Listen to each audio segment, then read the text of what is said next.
अपने जन्मदिन पर मैं अनाथालय में भोजन वितरण करने गया। वहां साइड एक कोने में बैठी एक बच्ची मुझे टकटकी बांध कर देख रही थी। मैं उसके पास गया और प्यार से उसके सिर पर हाथ रखा तो उसने धीरे से मेरी कमीज की आस्तीन ऊपर कर दी और मेरे हाथ पर मौजूद जन्मजात निशान देखकर कुछ ऐसा कहा कि मेरे रोंगटे खड़े हो गए। मेरा नाम आदित्य है और मैं शहर के सबसे समृद्ध और प्रतिष्ठित व्यापारी विक्रम प्रताप सिंह का इकलौता बेटा हूँ। मेरी जिंदगी बाहर से किसी सपने से कम नहीं लगती।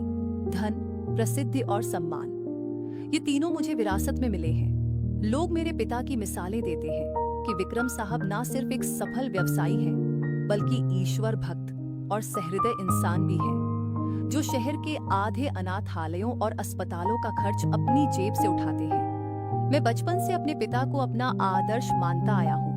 उनकी व्यक्तित्व की गरिमा और उनका अनुशासन हमेशा मुझे प्रभावित करता रहा है। हालांकि वे मेरे साथ ज्यादा घुल मिलकर बात नहीं करते थे और हमारे बीच हमेशा एक सम्मानजनक दूरी रही, फिर भी मैं जानता हूं कि वे मुझसे प्रेम करते हैं। मेरी मां का देहांत तब हो गया था जब मैं बहुत छोटा था, इसलिए मैंने पिता को ही मां और पिता दोनों रूपों में देखा है। उन्होंने दूसरी शादी नहीं की और अपना पूरा जीवन मेरी परवरिश और अपने कारोबार के लिए समर्पित कर दिया। आज मेरी 27वीं सालगिरह थी और परिस्थिति के अनुसार घर में एक बड़ी पार्टी का आयोजन किया गया था, जिसमें शहर के बड़े वर्ग को आमंत्रित किया जाना था। लेकिन मेरा मन इन बनावटी महफिलों से ऊब चुका था। हर साल वही झूठी मुस्कानें और स्वार्थी लोगों के उपहार स्वीकार करना मुझे बोझ लगता था।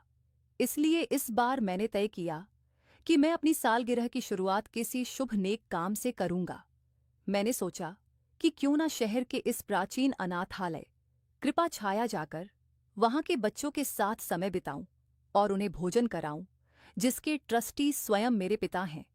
मैंने सुबह सुबह अपने कर्मचारियों से कहकर बेहतरीन भोजन के डिब्बे और उपहार पैक करवाए और पिता को बताए बिना घर से निकल गया, क्योंकि उस समय वे किसी महत्वपूर्ण बैठक में व्यस्त थे और मैं उनके काम में बाधा नहीं डालना चाहता था। गाड़ी चलाते हुए मेरा मूड बहुत खुशगवार था। मौसम भी अब सुहावना था और ठंडी हवाएं चल रही थी, जो मेरे इरादे को और मजबूती दे रही थी। अनाथालय शहर के मोहल्लों के बाहर एक पुरानी लेकिन विशाल इमारत में स्थित था।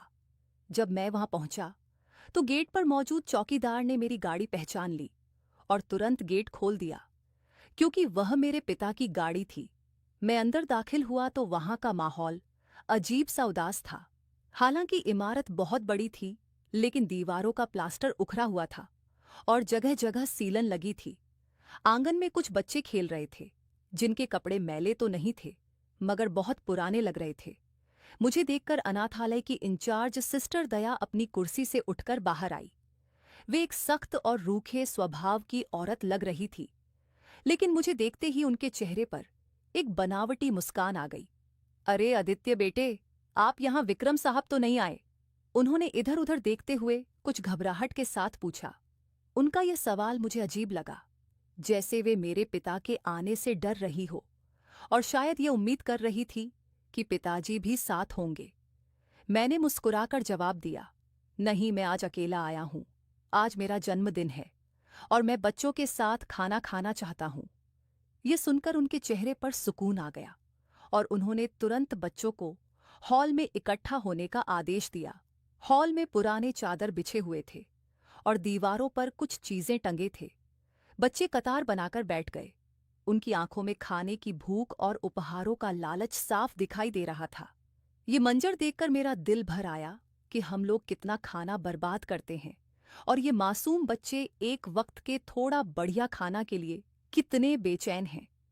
मैंने अपने हाथों से खाने के डिब्बे बांटना शुरू किए। हर बच्चा डिब्बा लेकर शुक्रिया अंकल कहता और खाने में लग जाता। सिस्टर दया मेरे साथ साथ थी और लगातार मेरी और मेरे पिता की तारीफें कर रही थी। विक्रम साहब एक देवता जैसे इंसान हैं। उन्होंने इस अनाथालय को सहारा दे रखा है, वरना यह कब कब बंद हो चुका होता। उनकी इतनी चापलूसी मुझे खल रही थी, इसलिए मैंने उनसे कहा कि आप दफ्तर में बैठिए, मैं बच्चों के पास खुद जाऊंगा। वह हिचकिचाते हुए चली गई। मैं बच्चों के बीच घुल मिल गया, उनसे बातें की और उनके नाम पूछे। मुझे आध्यात्मिक सुकून महसूस हो रहा था। लेकिन इसी दौरान मेरी नज़र हॉल के आखिरी कोने पर पड़ी, जहां एक स्तंभ के पीछे एक बच्ची चुपचाप बैठी थी। वह बाकी बच्चों से अलग थलग थी और उसने खाने का डब्बा भी नहीं लिया था।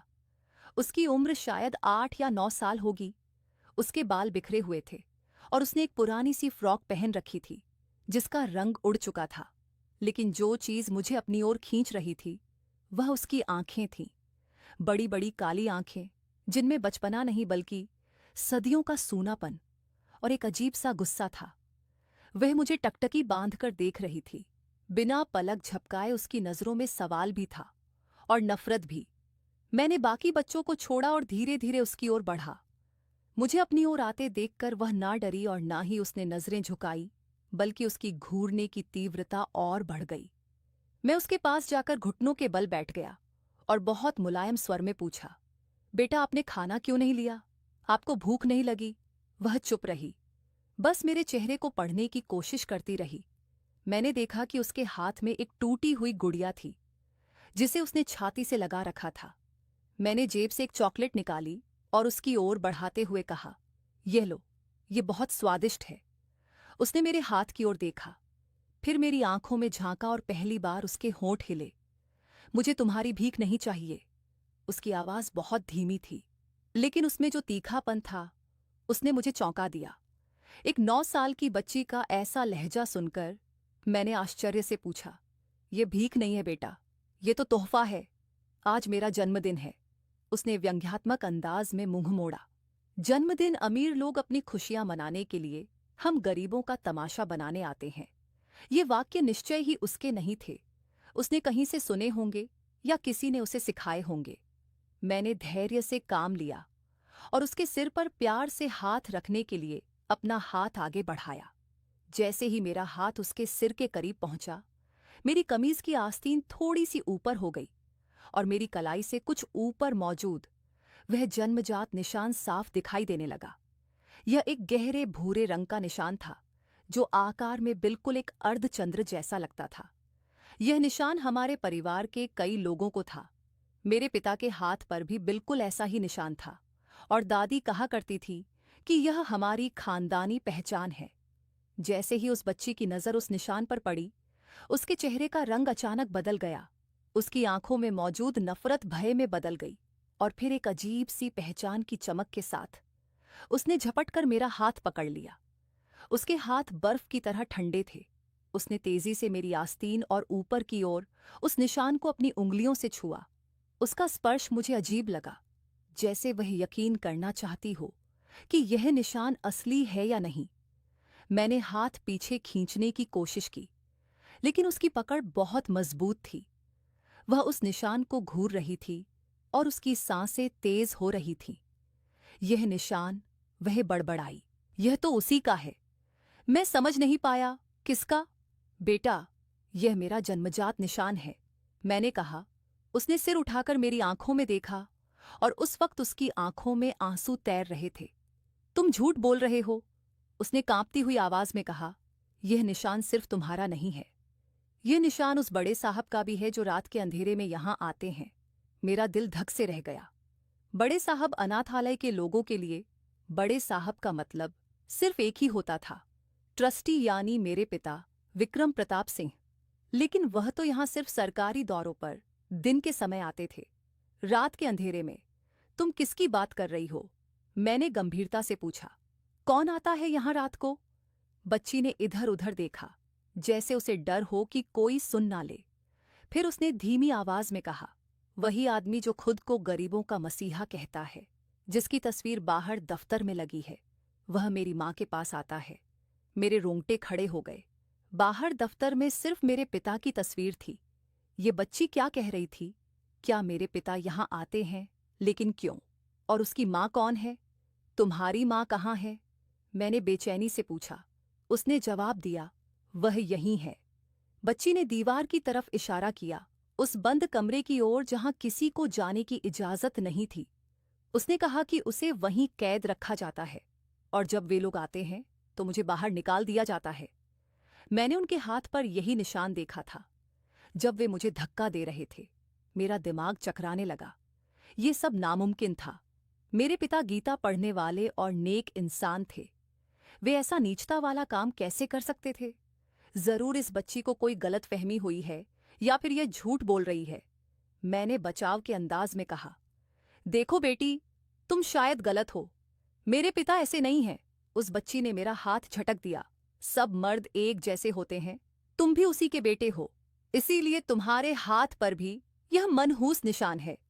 उसके लहजे में इतनी नफरत थी कि मैं सहम गया। मैं उससे और कुछ पूछना ही चाहता था कि पीछे से सिस्टर दया की कड़ी आवाज आई, काव्या, तुम यहां क्या कर रही हो? वह तेजी से हमारी तरफ आई और बच्ची को बाजू से पकड़कर खींच लिया। मैंने तुम्हें मना किया था ना कि मेहमानों को परेशान नहीं करना। चलो अपने कमरे में जाओ। बच्ची मुझे देखते हुए चली गई। उसकी नजरें मुझसे सवाल कर रही थी, मानो मदद मांग रही हो। सिस्टर दया ने जबरदस्ती उसे वहां से हटा दिया और फिर मुड़कर मुझसे माफी मांगते हुए बोली, सॉरी आदित्य बेटा, ये बच्ची थोड़ी मानसिक रूप से बीमार है। अजीब अजीब बातें करती है। अपनी मां के मरने के बाद से सदमे में है। इसकी बातों पर ध्यान मत दीजिए। मैंने कहा, लेकिन ये तो कह रही थी कि इसकी मां यहीं है। सिस्टर दया का चेहरा एक पल के लिए सफेद पड़ गया, लेकिन वह तुरंत संभल गई। मैंने कहा, ना, ये पागल है। इसकी मां को मरे हुए 3 साल हो चुके हैं। ये हर औरत को अपनी मां और हर मर्द को अपना बाप समझने लगती है। हम इसका इलाज करवा रहे हैं। उनकी सफाई में घबराहट थी, जिसे मेरी आंखें साफ देख रही थीं। वह कुछ छुपा रही थी, और जिस तरह बच्ची काव्या मुझे देख रही थी, वह किसी पागल की नजर नहीं थी। उसने निशान की साफ पहचान की थी। अगर वह पागल होती तो उसे कैसे पता चलता कि बड़े साहब के हाथ पर भी वही निशान है? ये निशान तो कमीज के आस्तीन के नीचे होता है, जो आम तौर पर दिखाई नहीं देता जब तक कि आस्तीन ऊपर ना हो। मेरे पिता हमेशा पूरी बाह की कमीज पहनते हैं, तो उस बच्ची ने वह निशान कैसे देखा? शक और शंका के बादल मेरे मन पर मंडराने लगे। मैंने सिस्टर दया से आगे बहस नहीं की, क्योंकि मैं जानता था कि अगर वहां कुछ गड़बड़ है तो वह मुझे आसानी से नहीं बताएंगी। मैंने वहां से जाने का इरादा किया, लेकिन मेरा दिल वहीं उस कोने में अटका रह गया। मैं गाड़ी में बैठा तो मेरे हाथ कांप रहे थे। मैंने अपनी आस्तीन ऊपर करके उस निशान को देखा, जिसे मैं अपनी खुशकिस्मती की निशानी समझता था। लेकिन आज वह मुझे एक दाग लग रहा था। क्या वाकई मेरे पिता यहाँ रात को आते हैं? और अगर आते हैं तो क्यों? क्या वह बच्ची सच कह रही थी? और वह बंद कमरा जिसका उसने जिक्र किया था, वहां कौन है? अगर उसकी मां मर चुकी है तो वह किसे कैद रखने की बात कर रही थी? सवालों का एक तूफान था जो मुझे अंदर से खोखला कर रहा था। मैंने गाड़ी स्टार्ट की और घर की तरफ रवाना हो गया, लेकिन अब मेरा मूड खुशगवार नहीं था। मेरे मन में एक ही तस्वीर घूम रही थी, उस बच्ची की वीरान आंखें और उसका वह वाक्य कि तुम्हारे हाथ पर भी यह मनहूस निशान है। घर पहुंचकर मैं सीधा अपने कमरे में गया। पार्टी की तैयारियां जोरों पर थीं, लेकिन अब मुझे किसी चीज में दिलचस्पी नहीं थी। मैंने पिता के कमरे की तरफ देखा। वे अभी तक नहीं आए थे। मैं उनका इंतजार करने लगा। शाम को जब वे आए तो मैंने महसूस किया कि वे थके हुए लग रहे थे। मैं उनके पास गया और नमस्ते किया। उन्होंने मेरे सिर पर हाथ रखा और कहा, जन्मदिन मुबारक हो। आदित्य, माफ करना, मैं सुबह तुम्हें शुभकामनाएं नहीं दे सका। काम का प्रेशर बहुत है। उनका लहजा वही स्नेह भरा था। हमेशा की तरह मैंने उनकी कलाई की तरफ देखा, जो कफ वाले बटनों में छुपी हुई थी। मेरा मन हुआ कि उनकी आस्तीन ऊपर करके देखूं कि क्या वह निशान अब भी वैसा ही है या बदल गया है। लेकिन यह एक मूर्खतापूर्ण सोच थी। मैंने हिम्मत करके पूछा, पापा, आप कृपाचाया अनाथालय आखिरी बार कब गए थे? मेरे इस अचानक सवाल पर वे रुक गए। उन्होंने टाई को थोड़ा ढीला करते हुए मेरी तरफ देखा। उनकी आंखों में एक पल के लिए चौकन्नापन आ गया। क्यों, सब ठीक तो है? तुम वहां गए थे क्या? उनका सवाल साधारण था, लेकिन लहजा जांच पड़ताल भरा। मैंने कहा, जी, मैं सुबह वहीं गया था बच्चों को खाना खिलाने। वहां की हालत काफी खराब है। मुझे लगा कि आपको काफी अरसा हो गया होगा वहां गए हुए। पिताजी ने गहरी सांस ली और कुर्सी पर बैठ गए। हाँ बेटा, तुम सही कह रहे हो। व्यस्तता इतनी बढ़ गई है कि वहां जाने का समय ही नहीं मिलता। मैंने सिस्टर दया पर सब कुछ छोड़ रखा है। वैसे सब ठीक था ना वहां, कोई समस्या तो नहीं हुई। वे मेरी तरफ नहीं देख रहे थे, बल्कि मेज पर रखी फाइलों को ठीक कर रहे थे। ये शारीरिक भाषा मनोवैज्ञानिक बताते हैं कि जब इंसान कुछ छिपा रहा हो तो वह नजरें चुराता है। नहीं, सब ठीक था। बस एक बच्ची मिली थी, काव्या नाम की। मैंने जानबूझकर नाम लिया। पिताजी का हाथ फाइलों पर रुक गया। एक पल के लिए कमरे में पूर्ण सन्नाटा छा गया। फिर उन्होंने सामान्य होने की कोशिश की। काव्या, हाँ, शायद कोई नई बच्ची होगी। वहां तो सैकड़ों बच्चे हैं, नाम याद नहीं रहते। चलो जाओ, तैयार हो जाओ, मेहमान आने वाले हैं। उन्होंने बात खत्म कर दी और मुझे जाने का इशारा किया। लेकिन उनका वह एक पल का ठहराव मुझे सब कुछ बता गया था। वे काव्या को जानते थे। नाम सुनते ही उनके शरीर में जो तनाव पैदा हुआ था, वह मैंने महसूस कर लिया था। मेरा शक यकीन में बदलने लगा कि इस अनाथालय की दीवारों के पीछे कोई ऐसा राज दफन है जिसका संबंध मेरे पिता और उस बच्ची से है, और शायद मुझसे भी। पार्टी के दौरान मेरा मन भटकता रहा। लोग मुझे बधाइयां दे रहे थे और मैं काव्या के बारे में सोच रहा था। मुझे सिस्टर दया की घबराहट और पिताजी की प्रतिक्रिया बार बार याद आ रही थी। रात को जब सब मेहमान चले गए और मैं अपने कमरे में अकेला लेटा, तो मैंने फैसला किया कि मैं इस तरह चुप नहीं बैठूंगा। मुझे सच जानना था, चाहे वह कितना ही कड़वा क्यों ना हो। अगर मेरा पिता वह देवदूत नहीं है जैसा मैं समझता हूं, तो फिर वह कौन है और उस बच्ची का उस निशान से क्या संबंध है? मैंने करवट बदली और खिड़की से बाहर देखा। चांद बादलों में छुपा हुआ था, बिल्कुल वैसे ही जैसे मेरे खानदान का राज उस अनाथालय में छुपा हुआ था। मुझे काव्या की मां को ढूंढना था। अगर वह जिंदा है तो वह उस बंद कमरे में होगी, और अगर वह मर चुकी है तो फिर काव्या किससे मिलती है? मैंने अगले दिन दोबारा वहां जाने का इरादा बनाया, लेकिन इस बार दिन के उजाले में नहीं, बल्कि रात के अंधेरे में, ताकि मैं देख सकूं कि क्या वाकई बड़े साहब वहां आते हैं। ये एक खतरनाक कदम था, लेकिन सच्चाई की तलाश मुझे वहां खींच रही थी। मुझे नहीं मालूम था कि मैं किस दलदल में कदम रखने जा रहा हूं, और मेरे हाथ पर मौजूद यह निशान मुझे किस अंजाम तक ले जाएगा। लेकिन एक बात तय थी कि आज की सालगिरह मेरी जिंदगी की आखिरी सुकून भरी सालगिरह थी, क्योंकि कल से मेरी जिंदगी में एक नया अध्याय खुलने वाला था, जिसका शीर्षक था धोखा। रात के शायद 2 बज रहे थे और मेरा आलीशान बेडरूम मुझे किसी कैद खाने की तरह लग रहा था, जहां मुलायम गद्देदार बिस्तर पर लेटे हुए भी मुझे कांटे चुभते महसूस हो रहे थे। मेरी आंखों से नींद कोसों दूर थी और मन में एक ही तस्वीर बार बार उभर रही थी, उस छोटी सी बच्ची काव्या की वीरान आंखें और उसका वह वाक्य कि यह निशान तुम्हारे पिता के हाथ पर भी है, जो मेरे कानों में गूंज रहा था।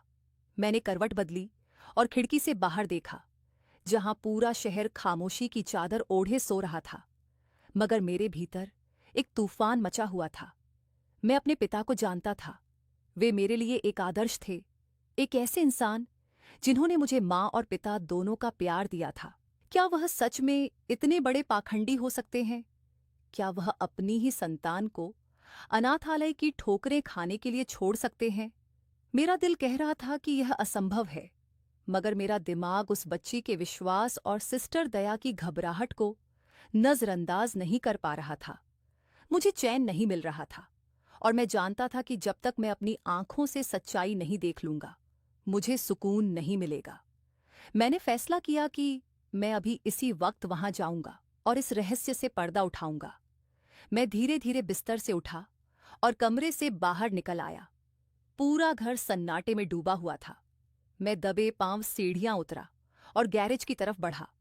मैंने अपनी गाड़ी की बजाय ड्राइवर की पुरानी मोटरसाइकिल की चाबी उठाई, जो गैरेज के कोने में लटकी रहती थी, क्योंकि गाड़ी की आवाज से चौकीदार जाग सकता था और मोटरसाइकिल को मैं खामोशी से गेट के बाहर तक धकेल कर ले जा सकता था। रात की ठंडी हवा मेरे चेहरे से टकरा रही थी, मगर मेरे जिस्म में एक अजीब सी तपिश थी। मैंने मोटरसाइकिल को घर से कुछ दूर ले जाकर स्टार्ट किया और उसी रास्ते पर चल पड़ा जो सुबह मैंने एक प्रभावशाली व्यक्तित्व बनकर तय किया था, मगर अब मैं एक भिखारी बनकर जा रहा था। सड़कें वीरान थीं और सड़क की बत्तियों की मध्यम रोशनी में पेड़ों की परछाइयां लंबी और डरावनी लग रही थी। लगभग आधे घंटे बाद मैं अनाथालय की उस पुरानी इमारत के सामने था। रात के अंधेरे में यह इमारत और भी ज्यादा पुरानी और उदास लग रही थी। मैंने मोटरसाइकिल को एक गली में छुपाया और पैदल दीवार के साथ साथ चलने लगा। मुख्य गेट पर चौकीदार मौजूद था, इसलिए वहां से जाना जोखिम भरा था। मुझे याद आया कि इमारत के पिछले हिस्से में दीवार का कुछ हिस्सा टूटा हुआ था, जहां सुबह मैंने कुछ आवारा कुत्तों को अंदर जाते देखा था। मैं उस तरफ बढ़ा और दीवार के टूटे हुए हिस्से से बहुत सावधानी से अंदर प्रवेश कर गया। मेरे जूतों की आवाज सूखे पत्तों पर हुई तो मैं डरकर रुक गया, मगर वहां कोई नहीं था। चारों तरफ गहरा सन्नाटा था। सिर्फ दूर कहीं किसी कुत्ते के भौंकने की आवाज आ रही थी। मैंने एक लंबी सांस ली और इमारत के पिछले हिस्से की तरफ बढ़ा, जहां वह बंद कमरा या वह विशेष हिस्सा था जहां काव्या ने इशारा किया था। यह हिस्सा मुख्य इमारत से थोड़ा हटकर था और यहां घास उगी हुई थी, जैसे यहां कोई आता जाता ना हो। मैं छाया की तरह दीवारों से चिपककर आगे बढ़ रहा था।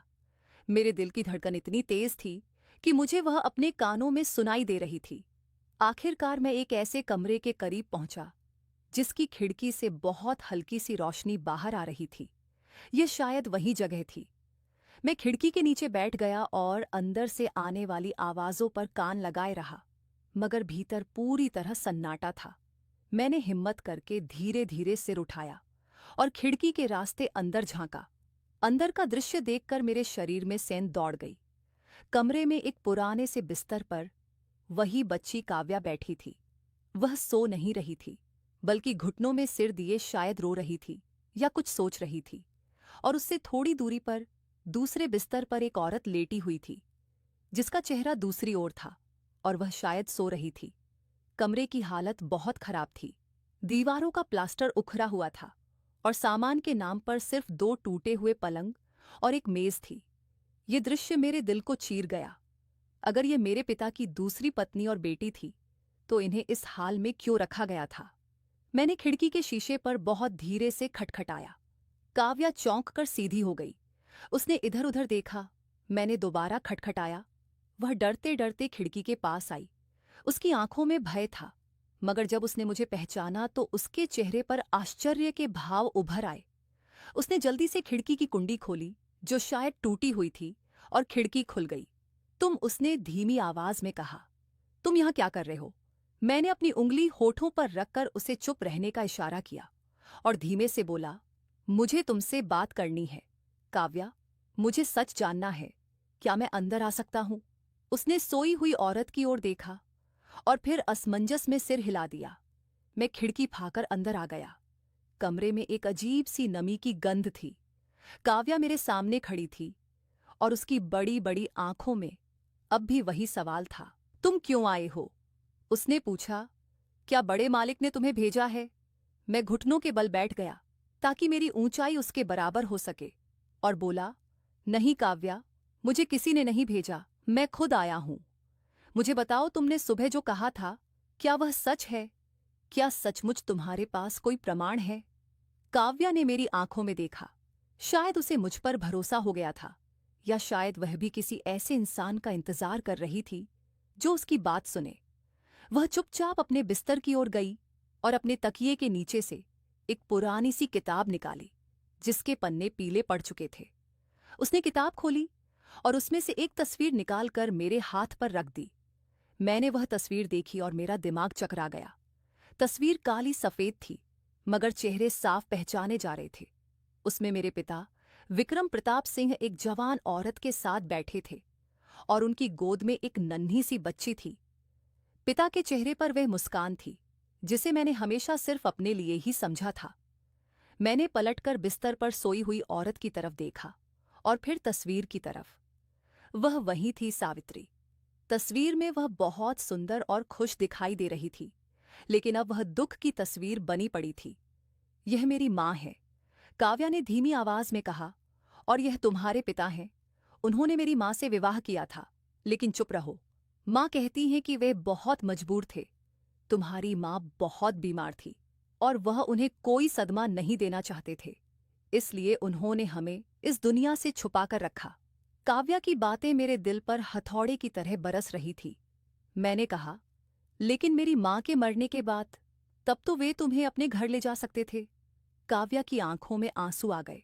माँ कहती हैं कि तब उन्हें अपनी इज्जत का डर लगने लगा था। वे शहर के बड़े आदमी बन गए थे और हम उनके अतीत की एक ऐसी गलती बन गए थे जिसे वे मिटाना चाहते थे, मगर मिटा नहीं सके। इसलिए उन्होंने हमें इस अनाथालय के पीछे कैद कर दिया। वे हर महीने आते हैं, रात के अंधेरे में पैसे देते हैं और माँ को समझाते हैं कि बस कुछ दिन और धैर्य रखो, सब ठीक हो जाएगा। लेकिन वे कुछ दिन कभी नहीं आते। 5 साल हो गए हैं। मैंने कांपते हाथों से वह तस्वीर वापस उसे दे दी। मेरे अंदर का सब कुछ टूट चुका था। मेरा पिता एक कायर और स्वार्थी इंसान निकला, जिसने अपनी झूठी प्रतिष्ठा के लिए 2 जिंदगियां बर्बाद कर दी। मैंने काव्या का हाथ थामा और अपनी कमीज की आस्तीन ऊपर की ओर कहा, अपना हाथ दिखाओ। काव्या ने भी अपनी आस्तीन ऊपर की। हम दोनों के बाजुओं पर वही अर्धचंद्राकार निशान चांदनी में चमक रहा था। ये प्रकृति की वह गवाही थी जिसे कोई अदालत झुठला नहीं सकती थी। हम भाई बहन हैं, काव्या, मैंने भरी हुई आवाज में कहा। तुम्हारी रगों में भी वही खून है जो मेरी रगों में है। काव्या ने हैरानी से मुझे देखा और कहा, भाई, उसने शब्द दोहराया। लेकिन तुम तो महल में रहते हो और मैं यहां, तुम मुझे बहन कैसे कह सकते हो? मैंने उसे गले लगा लिया। उसका छोटा सा शरीर मेरे बाजुओं में कांप रहा था। महल और झोपड़ी से रिश्ते नहीं बदलते गुड़िया। मैंने उसके बालों पर हाथ फेरा और कहा, मुझे माफ कर दो कि मुझे आने में इतनी देर हो गई। मुझे पता ही नहीं था कि मेरी एक बहन भी है जो मेरा इंतजार कर रही है। मेरी आंखों से आंसू बहकर उसके कंधे पर गिर रहे थे। इसी दौरान बिस्तर पर लेटी हुई औरत ने करवट बदली और उसकी आंख खुल गई। उसने हमें देखा तो घबराकर उठ बैठी और कमजोर व भयभीत आवाज में बोली, कौन है काव्या? ये कौन है? मैं काव्या से अलग हुआ और सिर झुकाकर सम्मान से बोला, डरिए मत आंटी, मैं आदित्य हूं, विक्रम प्रताप सिंह का बेटा। सावित्री का रंग बदल गया। वह कांपने लगी और बोली, आदित्य, तुम यहां कैसे? क्या विक्रम ने तुम्हें भेजा है? क्या वह हमें यहां से निकालना चाहते हैं? उसके लहजे में इतना डर था कि मुझे शर्मिंदगी महसूस हुई। मैंने कहा, नहीं आंटी, मैं खुद आया हूं। मुझे आज ही काव्या से सब पता चला है। मैं उसके पास गया और बोला, मुझे अफसोस है कि मेरे पिता ने आपके साथ न्याय नहीं किया। सावित्री ने मुझे ध्यान से देखा। उसकी आंखों में ममता जाग उठी। शायद उसे मुझ में विक्रम की झलक दिखाई दी। वह दुखी स्वर में बोली, तुम बिल्कुल अपने पिता पर गए हो आदित्य। वही आंखें, वही माथा। लेकिन ईश्वर करे तुम्हारा दिल उनके जैसा ना हो। यह वाक्य मेरे लिए किसी तमाचे से कम नहीं था। मैंने उसका हाथ थामते हुए कहा, आंटी, मेरा दिल उनके जैसा नहीं है। मैं आपसे वादा करने आया हूं कि मैं आपको और काव्या को आपका अधिकार दिलाऊंगा। आप अब यहां कैद नहीं रहेंगी। आप मेरे घर उस सम्मान के साथ रहेंगी जो आपका हक है।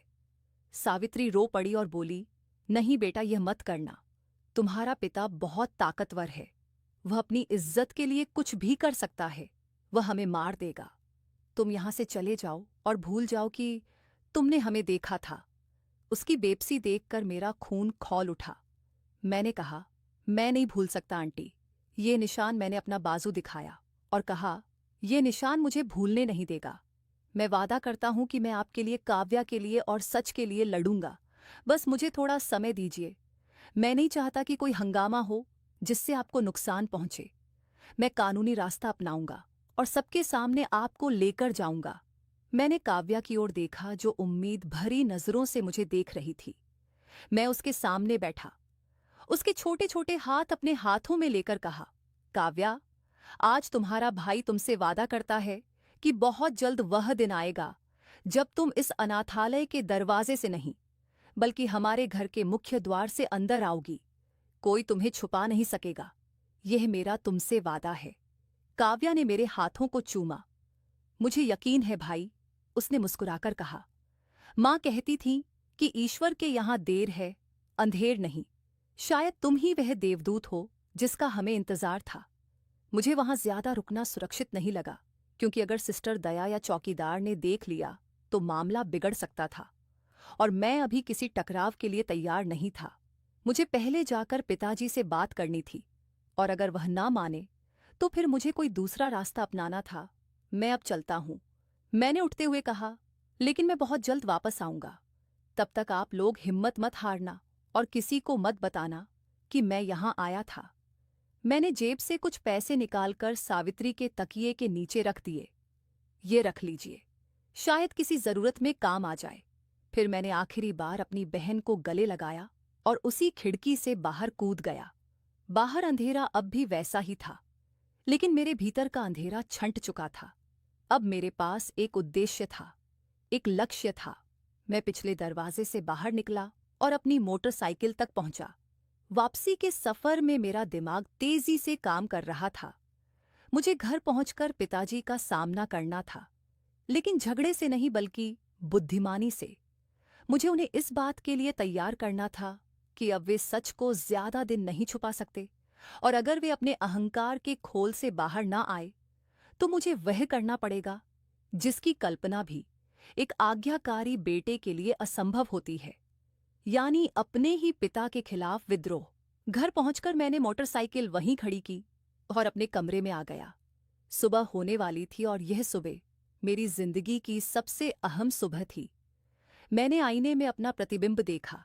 मेरी आंखों में अब वह लापरवाही नहीं थी, बल्कि एक जिम्मेदारी थी, एक भाई की जिम्मेदारी। अब मुझे आदित्य विक्रम नहीं, बल्कि सिर्फ आदित्य बनना था, जो सच का साथ दे सके, चाहे उसके लिए उसे अपने पिता के सामने ही क्यों ना खड़ा होना पड़े। मैं कुर्सी पर बैठ गया और उस पल का इंतजार करने लगा जब पिताजी जागेंगे और मैं उनसे वह सवाल करूंगा जो 25 सालों से उनका इंतजार कर रहा था। मगर मुझे नहीं पता था कि अगली सुबह जो होने वाला है वह मेरी सारी कल्पनाओं से कहीं ज्यादा कठिन और भावनात्मक होगा, क्योंकि विक्रम प्रताप सिंह इतनी आसानी से अपनी हार स्वीकार करने वाले इंसान नहीं थे। सुबह का सूरज पूरी चमक के साथ उग चुका था और उसकी किरणें भोजन कक्ष की बड़ी बड़ी खिड़कियों से छनकर अंदर आ रही थी। मगर मेरे भीतर का अंधेरा अभी पूरी तरह नहीं छटा था। मैं भोजन की मेज के सिरे पर बैठा अपने पिता विक्रम प्रताप सिंह का इंतजार कर रहा था। नौकर नाश्ता लगाकर जा चुके थे, लेकिन मेरे गले से पानी का एक घूंट भी नीचे नहीं उतर रहा था। मेरी नजरें लगातार सीढ़ियों पर टिकी थीं, जहां से वह व्यक्ति अभी उतरने वाला था, जिसे मैंने सारी उम्र भगवान समझा था और जो पिछली रात मेरे सामने एक अपराधी बनकर बेनकाब हो चुका था। कुछ ही देर में कदमों की आहट सुनाई दी और पिताजी अपनी विशिष्ट शान और शौकत के साथ सीढ़ियां उतरते हुए दिखाई दिए। उन्होंने सफेद करीने से स्त्री किया हुआ कुर्ता पायजामा पहन रखा था और चेहरे पर वही प्रभावशाली गंभीरता थी जिसे देखकर दुनिया प्रभावित हो जाती थी। वे आकर अपनी कुर्सी पर बैठे और अखबार उठा लिया। उन्होंने सरसरी नजर मुझ पर डाली और शायद मेरे चेहरे की बेचैनी और गंभीरता को भांप लिया। आदित्य, तुम ठीक तो हो बेटा? रात सोए नहीं क्या? आंखें लाल हो रही है तुम्हारी। उनके स्वर में वही पारंपरिक स्नेह था जो अब मुझे एक छल जैसा लग रहा था। मैंने गहरी सांस ली और अपनी कुर्सी उनकी ओर खिसकाई। मैं रात सच में नहीं सो सका पापा, क्योंकि मुझे नींद नहीं आई। मैं सारी रात जागता रहा और सोचता रहा। पिताजी ने अखबार नीचे रखा और ध्यान से मुझे देखा। किस बारे में सोचते रहे? मैंने उनकी आंखों में आंखें डालकर बहुत संयत स्वर में कहा। मैं उस निशान के बारे में सोचता रहा, पिताजी, जो प्रकृति ने हमारे बाजुओं पर बनाया है। यह सुनते ही उनके चेहरे पर एक साया सा लहराया। उन्होंने बेचैनी से करवट बदली। ये कैसी अजीब बातें लेकर बैठ गए हो? नाश्ता करो। उन्होंने बात टालने की कोशिश की। मैंने अपनी कमीज की बांह ऊपर की और अपना बाजू मेज पर रख दिया। ये कोई अजीब बात नहीं है पापा, ये प्रकृति की गवाही है। मैं कल रात फिर से अनाथालय गया था। यह वाक्य किसी विस्फोट से कम नहीं था। पिताजी के हाथ से अखबार छूटकर मेज पर गिर पड़ा। उनका रंग फीका पड़ गया। तुम वहां गए थे? रात को उनकी आवाज कांप गई। हाँ पापा, मैं वहां गया था और मैंने वह बंद कमरा देखा। मैंने सावित्री आंटी को देखा और मैंने काव्या को देखा। मैंने एक एक शब्द चबाकर कहा। मैंने वह तस्वीर भी देखी जिसे आपने जलाने की कोशिश की थी, मगर एक मां ने अपनी बेटी के लिए बचा ली। कमरे में मृत्यु सा सन्नाटा छा गया। केवल पिताजी की भारी सांसों की आवाज सुनाई दे रही थी और वे मुझे ऐसे देख रहे थे जैसे मैं कोई अजनबी हूं। उनकी आंखों में गुस्सा, शर्मिंदगी और भय की मिली-जुली स्थिति थी। तुम नहीं जानते आदित्य, वह सब झूठ है। उन्होंने इनकार करने की असफल कोशिश की। नहीं पापा, अब झूठ का समय गुजर चुका है, मैंने सख्ती से कहा। मैंने अपनी आंखों से देखा है कि काव्या के बाजू पर वही निशान है जो मेरे और आपके बाजू पर है। वह मेरी बहन है, आपकी बेटी, जिसे आपने 5-6 साल से कैद कर रखा है, जिंदा दफन कर रखा है, सिर्फ अपनी इस झूठी अहंकार और तथाकथित इज्जत के लिए। पिताजी अचानक गुस्से में आ गए। उन्होंने मेज पर मुक्का मारा। खामोश हो जाओ, तुम अभी बच्चे हो, तुम्हें दुनिया की समझ नहीं है, तुम्हें नहीं पता कि समाज क्या कहता है। मैं भी अपनी जगह से खड़ा हो गया। भाड़ में जाए ऐसा समाज पापा जो एक बाप को अपनी बेटी से मिलने से रोके। आपने मेरी मां की मौत के बाद दूसरी शादी की, यह आपका अधिकार था, लेकिन इस शादी को छुपाना और अपनी औलाद को अनाथालय में रखना, यह कौन सी दुनियादारी है। आप अनाथों के सिर पर हाथ रखते हैं और अपनी सगी बेटी को पिता के साये से वंचित रखते हैं। क्या आपको रात को नींद आ जाती है? मेरे सवाल तीर की तरह उन्हें चुभ रहे थे। वे निढाल होकर कुर्सी पर गिर गए और सिर पकड़ लिया। मैं मजबूर था आदित्य। उनकी आवाज भर आई। तुम्हारी मां बहुत बीमार थी, मैं उसे सदमा नहीं देना चाहता था। फिर वह मर गई और मैं डर गया कि अगर लोगों को पता चला कि मैंने गुप्त विवाह किया था तो लोग बातें बनाएंगे, मेरा कारोबार, मेरी प्रतिष्ठा सब प्रभावित होगा। मैंने सोचा था कुछ समय छुपाकर रखूंगा, फिर सब प्रकट कर दूंगा। लेकिन समय बीतता गया और मैं अपनी ही बनाई दलदल में धंसता गया। वह रो रहे थे। एक प्रतिष्ठित व्यक्ति मेरे सामने एक कमजोर इंसान बनकर रो रहा था, लेकिन मुझे उन पर दया नहीं आई। समय नहीं बीता पापा, आपने समय को गुजारा है।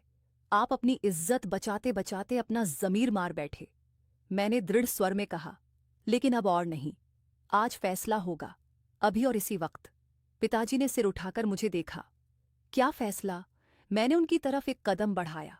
आप अभी मेरे साथ चलेंगे अपनी गाड़ी में दिन के उजाले में, और सावित्री आंटी और काव्या को सम्मान के साथ इस घर में लाएंगे। पिताजी घबरा गए।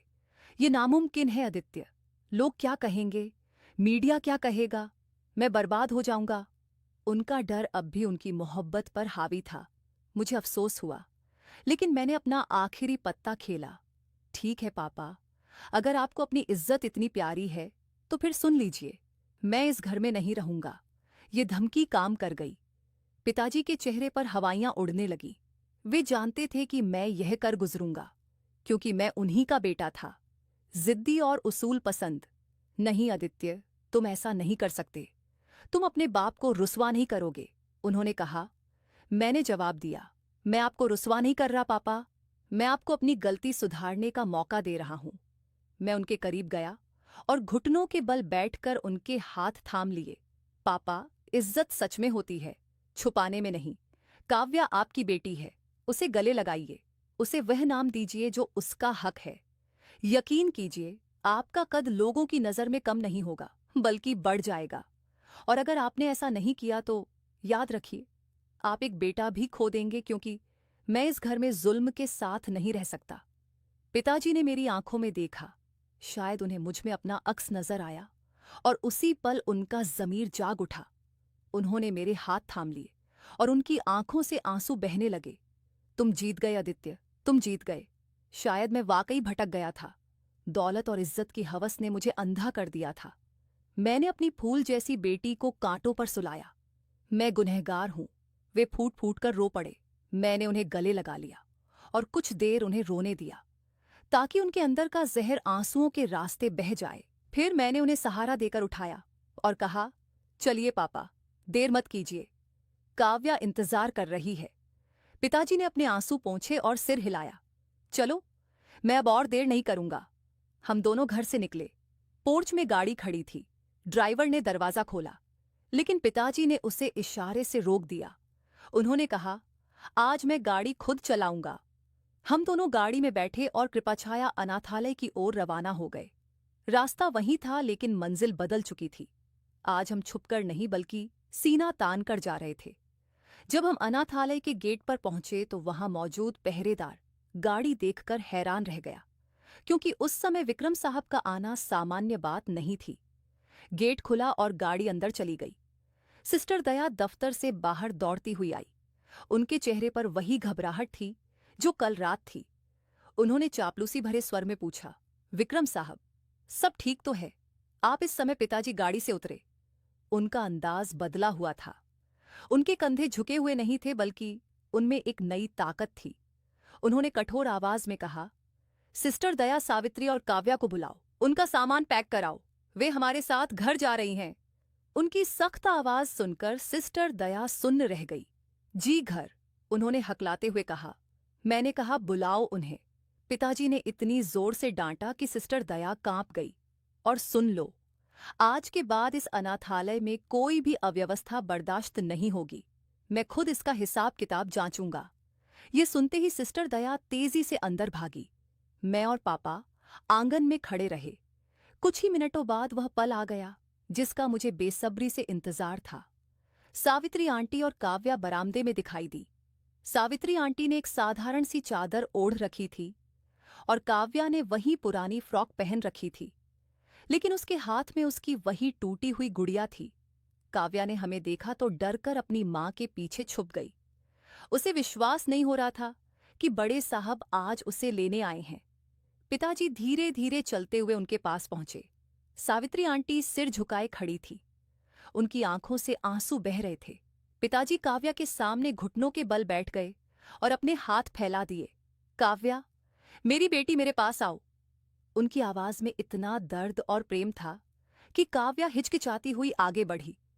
उसने मेरी ओर देखा और मैंने मुस्कुराकर सिर हिला दिया, जैसे कह रहा हूं, जाओ, सब ठीक है। काव्या धीरे धीरे चलती हुई पिताजी के पास पहुंची। उन्होंने उसे सीने से लगा लिया और बार बार उसका माथा चूमने लगे।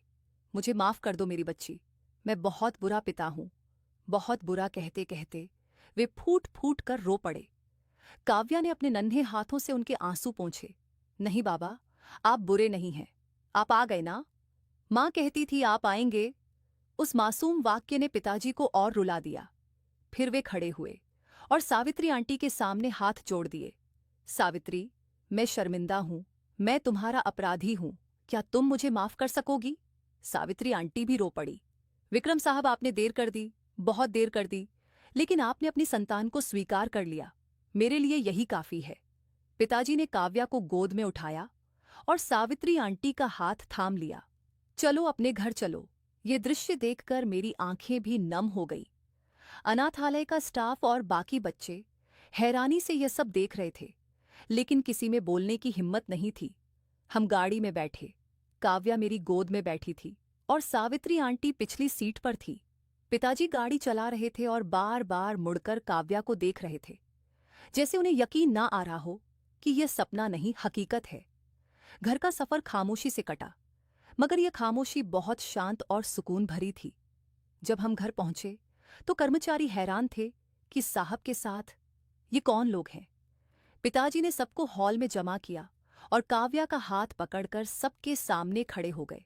सुनो सब लोग, ये सावित्री मैडम है, मेरी पत्नी, और ये काव्या है, मेरी बेटी और इस घर की छोटी मालकिन। आज से इनका हुक्म भी वही होगा जो मेरा है। कर्मचारियों ने सिर झुकाकर आज्ञाकारिता प्रकट की। मैंने देखा कि काव्या हैरानी से उस आलीशान घर को देख रही थी। मुलायम कालीन सोफे, यह सब उसके लिए किसी परियों की कहानी जैसा था। मैं उसके पास गया और उसका हाथ थामा। आओ गुड़िया, मैं तुम्हें तुम्हारा कमरा दिखाऊं। मैं उसे ऊपर ले गया। मैंने उसके लिए वही कमरा तैयार करवाया था जो मेरे कमरे के साथ था और जिसे मैंने रातों रात कर्मचारियों से सजवा दिया था। काव्या कमरे में दाखिल हुई तो उसकी आंखें चमक उठीं। वहां ढेर सारे खिलौने, नए कपड़े और एक नरम बिस्तर था। वह भागकर बिस्तर पर चढ़ी और उछलने लगी। उसकी हंसी की आवाज से पूरा घर गूंज उठा। ये वही आवाज थी जिसकी इस सूने महल को बरसों से तलाश थी। सावित्री आंटी दरवाजे पर खड़ी रो रही थी, लेकिन यह खुशी के आंसू थे। शाम को पिताजी ने एक प्रेस कॉन्फ्रेंस बुलाई। मैंने उन्हें मना भी किया, लेकिन वे अड़े हुए थे। उन्होंने मीडिया के सामने स्वीकार किया कि उन्होंने अपनी दूसरी शादी छुपाई थी और अब वे गर्व से अपने परिवार को अपना रहे हैं। दुनिया ने बातें बनाई, कुछ ने आलोचना की, कुछ ने सराहा, लेकिन पिताजी को अब कोई परवाह नहीं थी, क्योंकि उन्हें वह सुकून मिल गया था जो वर्षों से नहीं था। रात के खाने की मेज पर हम सब साथ बैठे थे। काव्या पिताजी की गोद में बैठी उन्हें अपने हाथों से खाना खिला रही थी, और पिताजी ऐसे खुश थे जैसे उन्हें दुनिया का खजाना मिल गया हो। मैं उन सबको देख रहा था और मुस्कुरा रहा था। अचानक काव्या ने मेरी तरफ देखा और अपनी आस्तीन ऊपर करके वह निशान दिखाया। भाई देखो, मेरा चांद चमक रहा है। मैंने भी अपनी आस्तीन ऊपर की। हाँ गुड़िया, ये चांद कभी नहीं डूबेगा, क्योंकि अब हमारे बीच कोई दीवार नहीं है। उस रात मैं बहुत सुकून से सोया, क्योंकि मैंने सिर्फ अपनी बहन को ही नहीं पाया था, बल्कि अपने पिता को खोकर दोबारा पाया था। और यह सब उस निशान के कारण था जिसने हमें जोड़ रखा था। राज खुल चुका था, लेकिन इस राज ने हमें तोड़ा नहीं, बल्कि पहले से ज्यादा मजबूत कर दिया था। अब हम एक पूर्ण परिवार थे, और यही मेरी सालगिरह का सबसे बेहतरीन उपहार था। खैर, अगली सुबह जब सूरज की पहली किरण मेरे कमरे की खिड़की से अंदर आई, तो घर का माहौल बदला हुआ था। बरसों से जिस घर में एक अजीब सी भारी चुप्पी छाई रहती थी, आज वहां परिंदों की चहचहाहट के साथ साथ किसी के गुनगुनाने की आवाज आ रही थी। मैंने बाहर आकर देखा तो सावित्री आंटी, अब जिन्हें मैं छोटी माँ कहने की कोशिश कर रहा था, रसोई में थीं, और पिताजी अखबार छोड़कर काव्या को बाग में झूला झूला रहे थे। उनकी हंसी की आवाज हॉल तक आ रही थी। मुझे अपनी आंखों पर यकीन नहीं हो रहा था कि यह वही सख्त और उसूलों वाले विक्रम साहब हैं। हालांकि घर के अंदर सब ठीक था, लेकिन समाज और कारोबार की दुनिया इतनी आसान नहीं थी।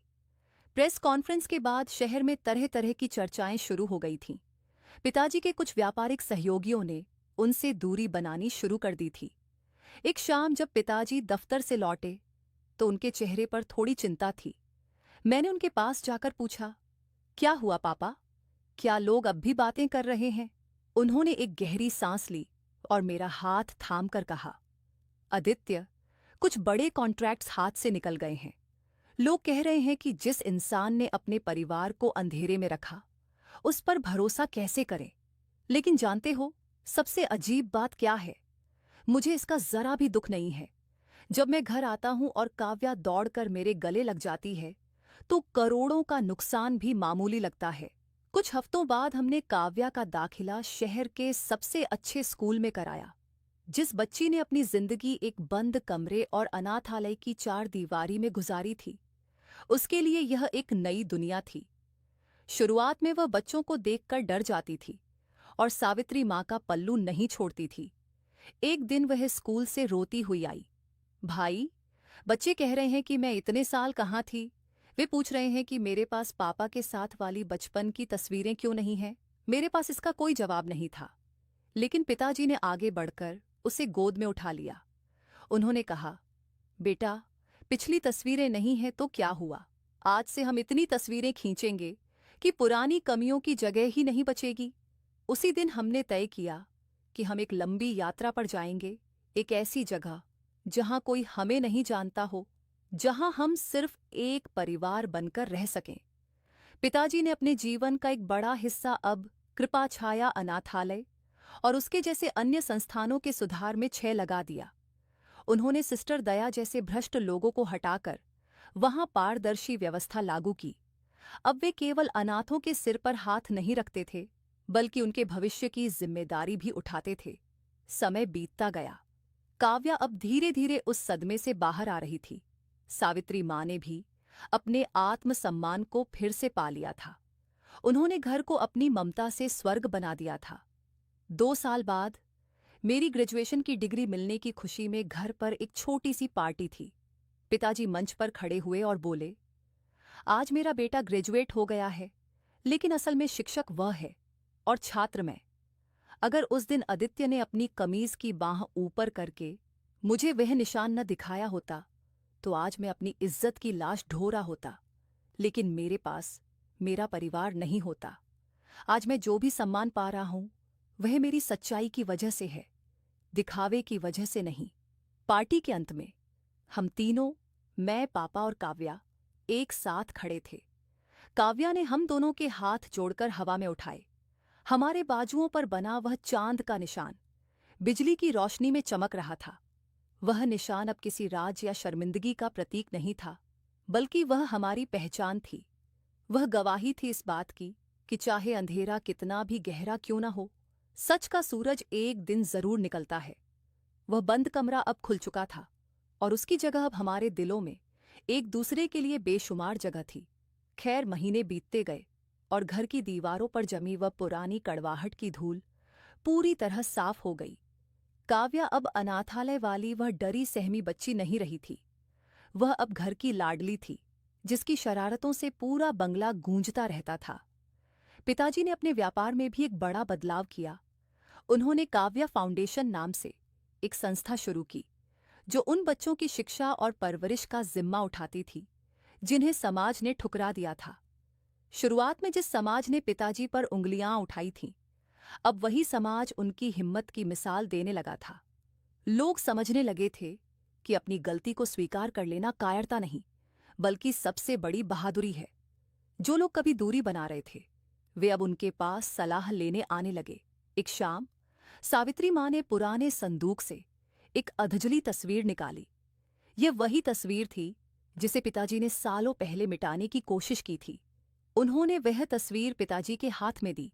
पिताजी की आंखों में आंसू आ गए। उन्होंने मुझे पास बुलाया और कहा, आदित्य, देखो, नफरत कितनी भी कोशिश कर ले, वह सच को पूरी तरह कभी नहीं जला सकती। उसी रात पिताजी ने वह तस्वीर एक सुंदर फ्रेम में मढ़वाकर घर के मुख्य हॉल में सबसे सामने टांग दी। वह तस्वीर अब छिपाने की चीज नहीं थी, बल्कि हमारे परिवार की नींव थी। काव्या के 10वें जन्मदिन पर एक भव्य समारोह रखा गया। वहां शहर के बड़े बड़े लोग आए थे। काव्या ने सफेद रंग की फ्रॉक पहनी थी, जिसमें वह बिल्कुल किसी परी जैसी लग रही थी। केक काटने से पहले उसने माइक पकड़ा और अपनी मासूम आवाज में कहा, मेरे पास 2 भाई हैं, एक जिसने मुझे ढूंढ निकाला और एक मेरे पापा, जो मुझे घर वापस ले आए। पिताजी ने उसे गले लगा लिया। उनकी आंखों से बहते आंसू अब पश्चाताप के नहीं, बल्कि असीम संतुष्टि के थे। मैंने देखा कि सावित्री माँ दूर खड़ी मुस्कुरा रही थी। उनकी सालों की तपस्या और इंतजार सफल हो गया था। रात के सन्नाटे में मैं और पिताजी बालकनी में खड़े आकाश को देख रहे थे। पिताजी ने मेरे कंधे पर हाथ रखा और धीमे से बोले, बेटा, आज मुझे सुकून की नींद आएगी। तुमने मुझे सिर्फ मेरी बेटी ही नहीं दी, बल्कि मुझे खुद से रूबरू कराया। मैंने मुस्कुराते हुए अपनी आस्तीन ऊपर की ओर उस निशान को देखा। वह अब सिर्फ एक पैदाइशी निशान नहीं था, बल्कि एक वादा था कि हम कभी अपनों का हाथ नहीं छोड़ेंगे। ये कहानी हमें यह अनमोल सबक सिखाती है कि झूठ और दिखावे की बुनियाद पर बनाई गई इज्जत की मीनार कभी न कभी गिर ही जाती है, लेकिन सच की जमीन पर बना घर हर तूफान को झेल जाता है। समाज क्या कहेगा, इस डर से अपनों को ठुकराना सबसे बड़ा पाप है। असली सम्मान पद या प्रतिष्ठा में नहीं, बल्कि अपने चरित्र की ईमानदारी और अपने परिवार के प्रति वफादारी में होता है। अंत में जीत हमेशा प्रेम और सत्य की ही होती है। दोस्तों, ये कहानी पूरी तरह काल्पनिक है। इसमें दिखाए गए सभी पात्र, स्थान, घटनाएं और संवाद केवल मनोरंजन व प्रेरणा के उद्देश्य से प्रस्तुत किए गए हैं। किसी भी जीवित या मृत व्यक्ति, असली परिवार या घटना से कोई समानता केवल संयोग मानी जाएगी। हमारा उद्देश्य किसी भी समाज, वर्ग, महिला या परिवार की भावनाओं को आहत करना नहीं है। हाँ तो दोस्तों, हमारी आज की यह कहानी आपको कैसी लगी कमेंट करके जरूर बताएं। और ऐसी ही कहानी सुनने के लिए आप हमारे चैनल TR हिंदी कहानी को सब्सक्राइब करें और हमारी इस कहानी को एक लाइक भी कर दें, साथ में हाइप भी करें। और हाँ दोस्तों, आप इस कहानी को किस शहर से सुन रहे हैं वो भी कमेंट करके अपने शहर का नाम जरूर बताएं। धन्यवाद।